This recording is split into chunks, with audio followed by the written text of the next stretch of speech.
I think one of the biggest things holding people back from building wealth is their car payment. We are attached to having 2 to 3 year old cars, and as soon as it gets to this 7-year point, it seems like everybody just wants to re-up and just have a perpetual car payment. I think everybody's capable of driving a few years old car for as long as possible, and you just have to delay the gratification. What goes into my calculus for this decision is honestly what will give you the best chance for a long-term hold of the car. Welcome into the Get Invested podcast, a podcast about all things real estate and real estate investing, brought to you by Capital Velocity Investments and a part of the Matthias Talks Investing Substack. Hello. Welcome back to another edition of the Get Invested podcast with your hosts, Jordan and Matthias. As always, we're excited to be here with you to talk all things investing, real estate investing, and some life while we try to hopefully, Matthias, teach, educate, learn ourselves, them. It's a goal. It's a goal, right? Just bring you guys something to think about at least. And Add some today value.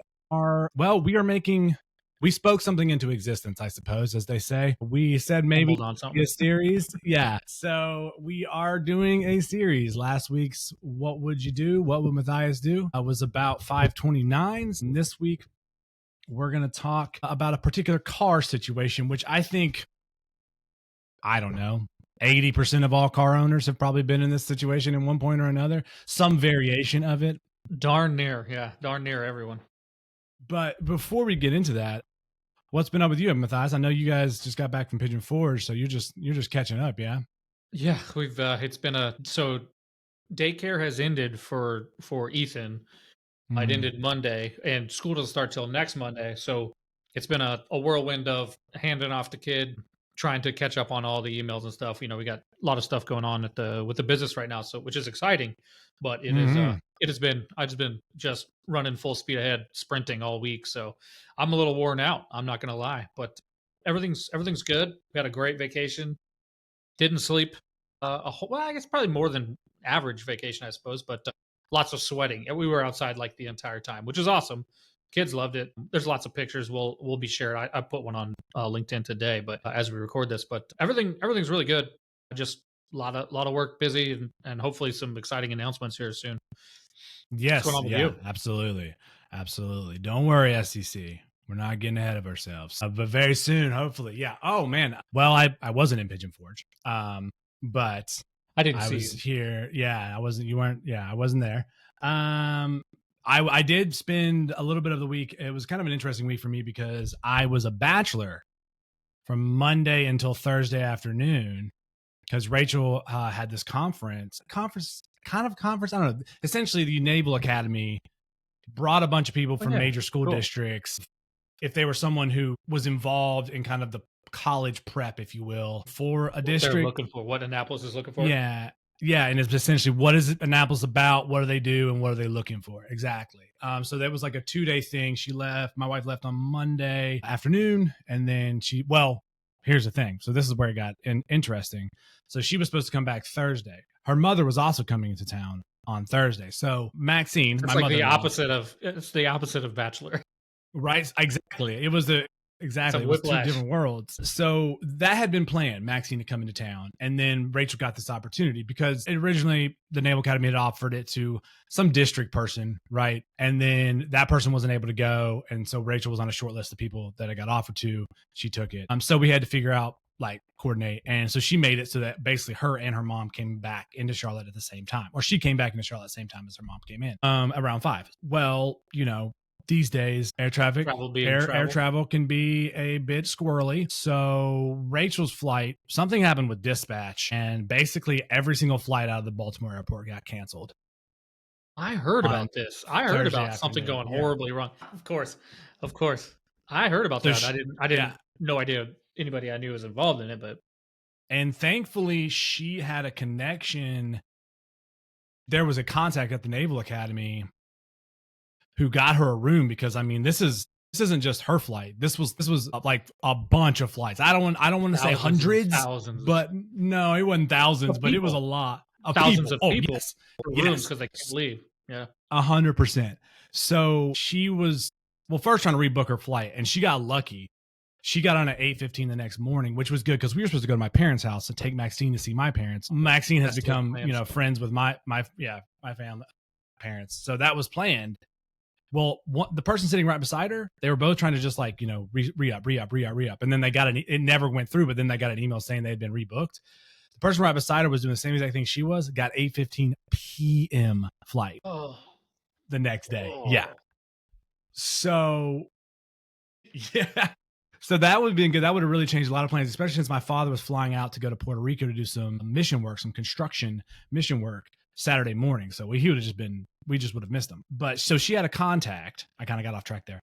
She had a contact who would help them, was the person basically point person for the whole thing. Yeah. And essentially he used his like DOD contacts to get her a room. And then the DOD actually reimbursed. Now, how quickly will she get that reimbursement? Coming from that world, who knows? Yeah, but it was nice of them to get her a room, and it was like at the airport, a loft. It was nice, but yeah. So the kicker of this, here's the payoff, is that Maxine and I, my mother-in-law, ended up just hanging out one-on-one. Yeah, all Thursday night. Yeah, and Friday morning they to go get Rachel. So we had just time one-on-one. So yeah, it was actually fun, but it was interesting. Rachel was like, well, good thing you guys get along, because that could have been in a different family and scenario, this could be like a disaster. Yeah, that would be. They'd make a TV show or a movie out of that. Yeah, we went and got some takeout Turkish food. There you go. Just hung out, talked. Then we started a detective show. She likes detective shows, so we watched one called The Sinner. It's a little older. It's pretty good. It's Jessica Biel's kind of comeback. And we had a good time. Now, I tell you all this, one, because it was just funny and interesting to, kind of end up in that situation. But also, Rachel and her mom apparently have this kind of tradition when like they do something, like some kind of trip or whatever, they'll be like, oh, what was your favorite part? What was your favorite? Kind of just like a redux, right? Mm-hmm. Well, even though she spent the next 2 days after that night, 3 days, sorry, with her daughter, her favorite part of the weekend. Oh, it was Thursday night. Out with Thursday night. There we go. Winner. So yeah, feeling pretty good about my son-in-law bona fides right now. So there we go.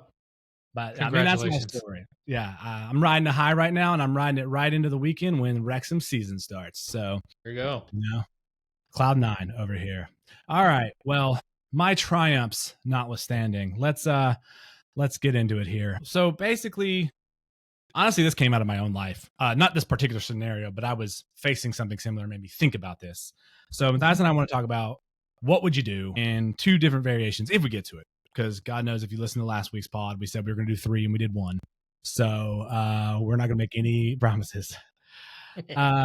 Here's a scenario Matthias and I came up with, which I think a lot of people will have faced in some form or fashion. You've got a 7-year-old car. You're a reasonable car owner. Let's start right there. First of all, you're a reasonable car owner, and you have a 7-year-old car. You bought it used, like you were 3 years, probably 3 years old or so, and you've got a little bit left to pay, $2,000, because you've just been, you had a good interest rate, just making your payment, moving along. Well, you have something significant happen to your car. Not something necessarily insurance will cover, but like say the transmission or something significant like that happens, right, Matthias? So you're facing a maintenance of $5,000. So here are the numbers. And we're only giving you, just to be clear, we're giving numbers because we want a clear scenario, but what matters is the math on the numbers. It doesn't really matter what the numbers themselves are. We just want to have an illustration here. So you got a 7-year-old car, your trade-in would be $10,000. The value of if you were to trade so someone $10,000. A car dealer would give you $10,000 for the car. We're guessing, but it seems pretty good. $10,000 on the trade-in. You owe $2,000. You could pull cash from your savings or money man. But the scenario is you got to pull it from something that is making some money to pay the maintenance. So here's the question: do you spend $5,000 to fix this car that is otherwise good and you owe $2,000, or do you trade it in and get a newer car? And we're assuming a new car of a reasonable car purchase would be at least $20,000 to $25,000, right? So used car, but purchasing a new to you. Yes, vehicle. A used vehicle, but newer and new to you, right? Another 2 to 3 year old car. Yep, absolutely. So essentially the scenario is, do you take on $10,000 to $15,000 more debt to finance a new car, or pay the $5,000 out of your savings, money market, what have you, to fix a 7-year-old car? That's what we're going to talk through. Okay. I've been talking pretty much nonstop, so I'm going to turn it over to you for first thoughts. Yeah. So I'm going to cage this as my number one priority for people is to get away from a car payment and end up with a drivable car for a long period of time. Right. Because personally, and I think I've probably yelled this from the rooftops many times, but I think one of the biggest things holding people back, one of the biggest weights holding everybody back from building wealth is their car payment. Some reason we are attached to having 2 to 3 year old cars, and as soon as it gets to this kind of point, this 7-year point, it seems like everybody just wants to re-up and just have a perpetual car payment. Which, these days, if you're getting, the nicer the car you get a nice truck or something. Now you're looking at $600 a month to $1,000 a month pretty easily. Pretty easily. Which, whether you're trading in or not, and to me that makes me want to throw up. To be honest with you, I can't imagine I haven't had a car payment in a long time. That was one of our big goals, and one of the first things I did with money before I even started investing. But and I understand not everybody is capable of doing that, but I do think everybody's capable of driving a few years old car for as long as possible. And you just have to delay the gratification of the new car until you can pay cash for it. In my opinion, that's what everybody should be doing. I understand you have to have a vehicle, so car payments are a necessity up front. And that's why that's what brings us to this scenario of we've had one, we're just about to pay it off. We said $2,000 left on the $2,000 that we owe, right? So maybe we have a $400 or $500. Years. Yeah. You're so close. Yeah, that there's still some left that are close. What goes into my calculus for this decision is honestly what will give you the best chance for a long-term hold of the car. And so in this scenario, I'm probably going to lean towards go ahead and get a new car. And here's why. Obviously, I'm going to tell you get a used car, don't get anything flashy, get the base level, try to work as close to the 20, we said 20, 25K. If you can get one for 19K, that's even better. Your Toyota Corolla or whatever it is. Yeah. If you're cruising for chicks in a Toyota Corolla, it's probably not going to happen for you if you're a young single person. Yeah, and we understand that people with families are probably going to have to buy something bigger. So yeah, you're going to have to. I mean, I had to get rid of my Honda when my kids were too big for the coupe, the back seat. So I get it, but I'm just going to say fight to get as little a car as possible, as feasible for you and your family in this scenario. But the reasoning behind getting the new one is that I'm going to tell you to pay it off as soon as possible. I'm always going to do that because get rid of the car payment as fast as you possibly can. And you got to do the math. It's kind of like do I pay off the loan or do I invest it? Question I get asked a lot in terms of how, it depends on how liquid your investments are or whatever your savings, what your rates are and all that stuff. So I'm not going to get too into the math of that, but I'm going to tell you throw every spare cent you can at your car payment as soon as possible. But I do think the new car, year or two old, low mileage, you're going to end up being better off in the long run, because I'm going to tell you, you're going to drive this car for either one of these. I want you to be set up to drive it for 10 years.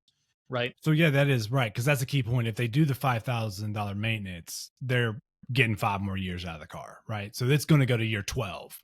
So if you buy the 2-year-old car, the plan is to keep it for 10 years minimum.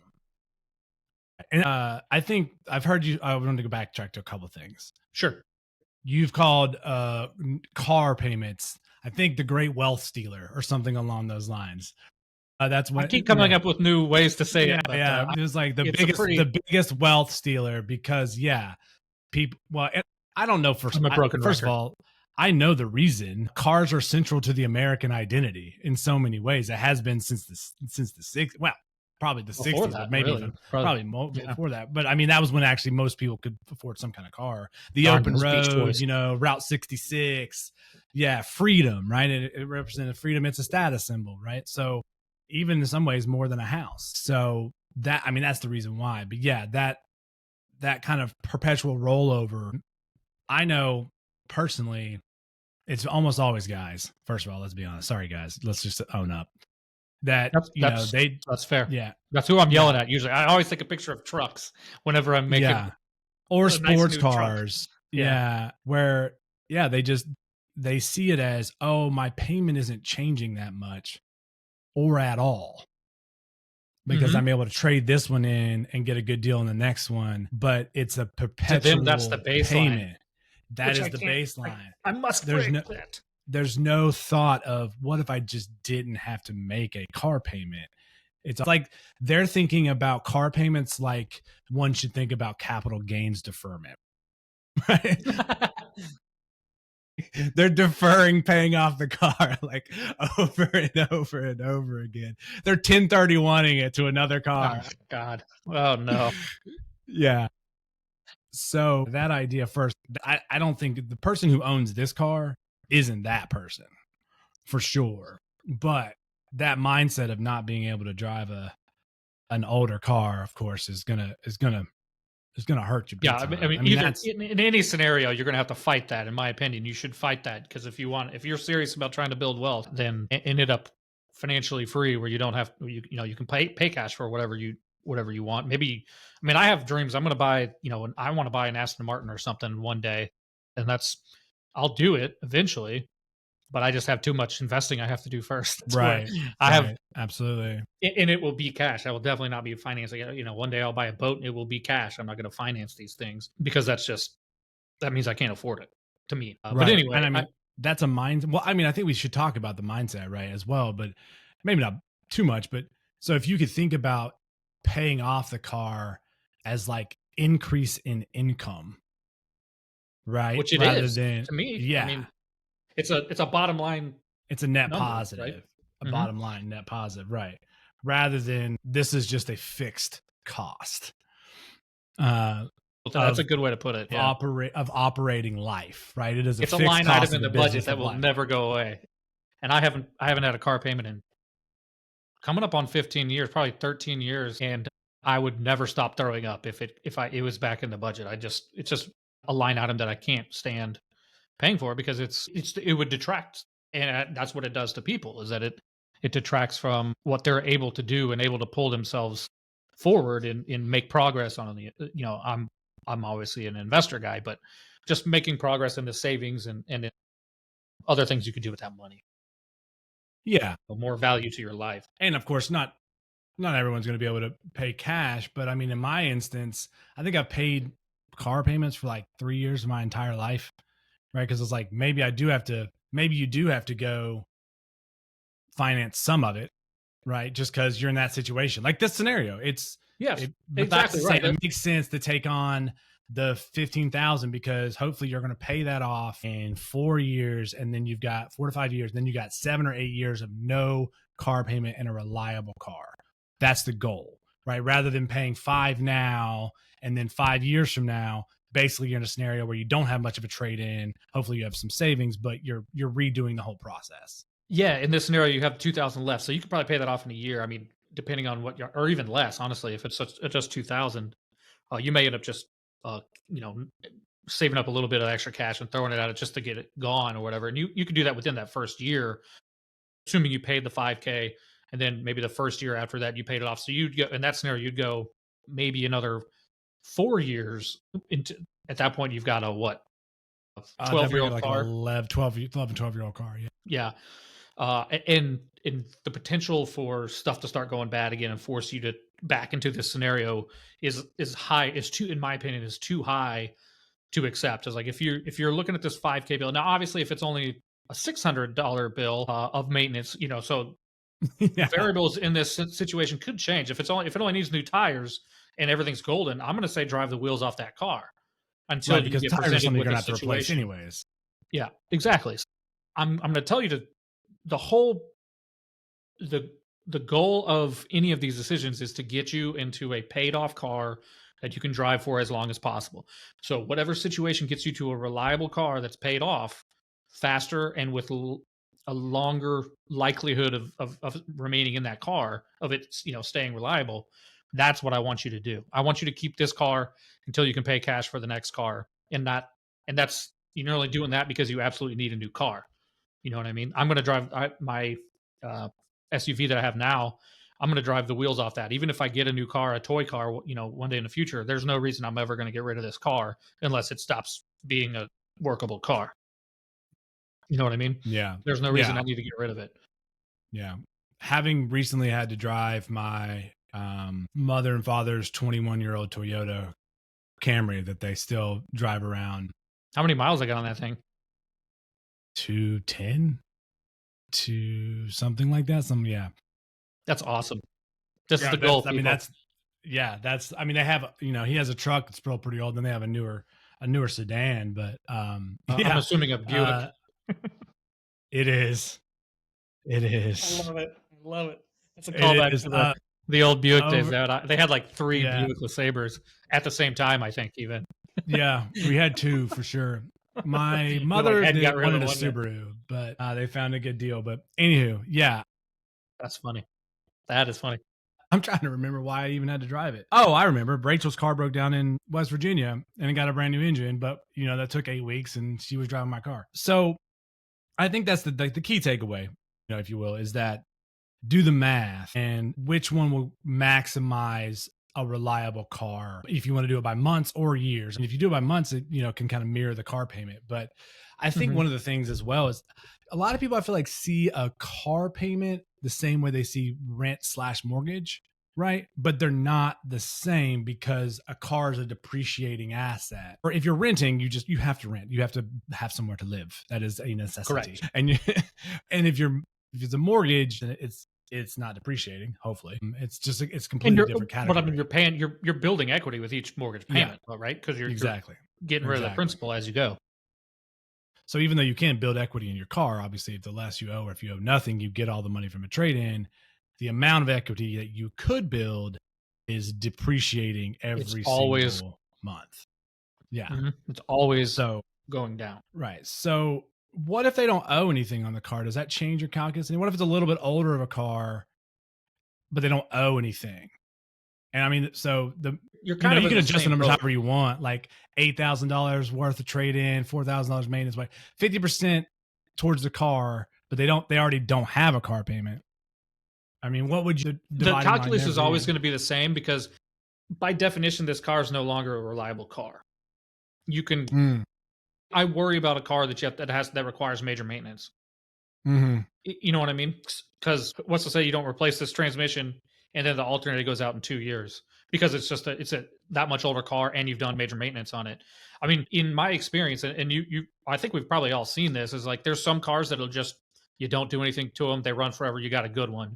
You know what I mean? And this is any brand, and I've been fortunate in that end with my cars, but I've chosen very, very carefully whenever I've purchased them. And that is specifically what I was looking for when I purchased a car. Now, we've also seen people who bought, and it could be like a good brand too, like a car that is known for lasting a long time, but something was, it just happened to be like a lemon, and this went out, and that went out, and that went out, and that went out. It's like some cars are just money pits, and I don't want somebody to get into a situation where kind of the worst case scenario is they've pulled the money from their savings or their investments or whatever. They've paid the stuff, paid for the transmission or whatever it was that went wrong. And now 2 years later, they're back in the exact same position with a big bill they're staring at. It may be paid off, it may not be paid off, or almost paid off. But even that doesn't, the fact that it's paid off or almost paid off doesn't change too much of the situation. What I'm worried about is having that reliable car that we will get to paid off and be able to drive for a long period of time after that. So I worry with doing maintenance on a car, you may have rehacked the clock and it may drive another 10 years scot-free, but I think that likelihood is lower than getting a new, slightly used car that has been well maintained and you have a smart purchase of a car that is known for lasting a long time. I think your chances are better at that point because by definition, it has needed major maintenance because you're in this situation. That's what, and kind of my philosophy on it. One of the clarifying factors, I think we said this, I know you mentioned tires, but this is maintenance on a car that is not a wear and tear situation. This is not maintenance. This is something significant or, This isn't something that like your 75,000 mile belt change or something. Swap out spark plugs and filters and tires and stuff like that. I think even in the scenario where they don't have the money, to make the maintenance? I mean, finance the car rather than the maintenance, right? I mean, and I would say, yeah, because again, you're just, especially if you're financing. What if you finance this thing and you owe 2 years on that, and then in that 2 years you're back in the same situation, or even before you get it paid off, and now you're in trouble because then now you got to qualify for a car payment, and chances are you have more debt. You could be in a bad spiral there. I would say if you're going to finance something, finance a new smart purchase of a slightly used, low mileage, long lasting car, and go that route. But again, everybody, the whole point is I'm trying to get you as quickly as possible to a no car payment scenario so that you never have a car payment again. And you just ride that car until you are forced to get a new one. And you're hopefully by that time you're able to pay cash or finance just a little bit of it. And you're making progress. You've been turning that $500,000, $600,000 car payment a month into real investments that are providing you real income or real equity growth or whatever your strategy is. But the whole point is I want you to turn that car payment into a positive line on your balance sheet versus something that is just a never-ending expense that's just built into your budget. Yeah. And well, we all understand that there is going to be a line item for maintenance. That's very different. But that's going to exist whether you have a paid off car, there's always going to be that. Exactly. That's the one that's required to be in there. The car payment is not the one. 100%. It's not required to be. I mean, the one thing that does make me think about as we wrap up here is this all came out of me asking you a question about paying off student loans versus investing. And you said, okay, well, which kind of person are you? If you pay off the student loans, are you going to put that money towards investing that you would have been putting towards the loans, or are you going to spend it? Are you going to put it in investing? You put it in the investing and you keep making the payments. And then when that starts making money, you're going to put it towards the payments.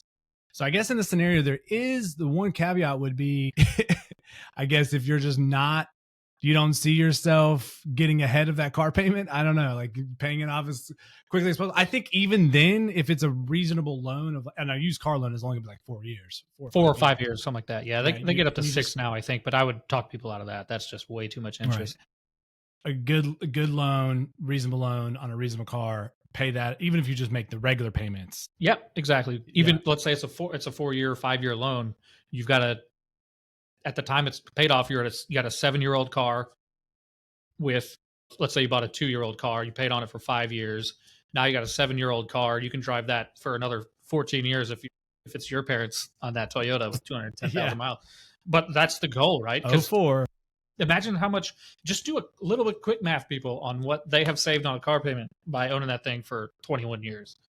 Think about that. Instead of swapping out every 5 years and just getting a new car payment, that's tens of thousands. That's probably hundreds of thousands of dollars. I'm not even going to lie to you, because you're making a positive return versus a negative return on that money.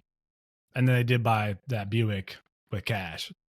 Actually, they bought the Camry with cash, but that's a lot of years of somewhere between $200 to $500. Let's say $500 just to make the math easy. 12 times, that's $6,000 a year. $6,000 a year invested, making 7%. Let's call it the low end. Times 21 years. Come on, guys. Plus 6,000, adding that 6,000 every year. Oh man, now I'm getting excited. Let's go. Get invested. Well, good to end on a positive note. To empower them to, if you gain that net positive on your bottom line, the things you can do with it. Mm-hmm. Mm-hmm. All right. Well, this has been another, I guess, entry into the what would Matthias do? We haven't really decided. Series, I guess we're going to call it a series. Anyways, we hope you guys enjoyed it. And as always, if you guys have other scenarios, comments, questions, anything, feel free to reach out, comment on the bottom of this, DM us on LinkedIn, comment on YouTube, Spotify, all the comments. Please heart, restack, like, etc. if you are so inclined. And we hope that you will come back and spend some time with us again next week on another edition of the Get Invested podcast. Yeah.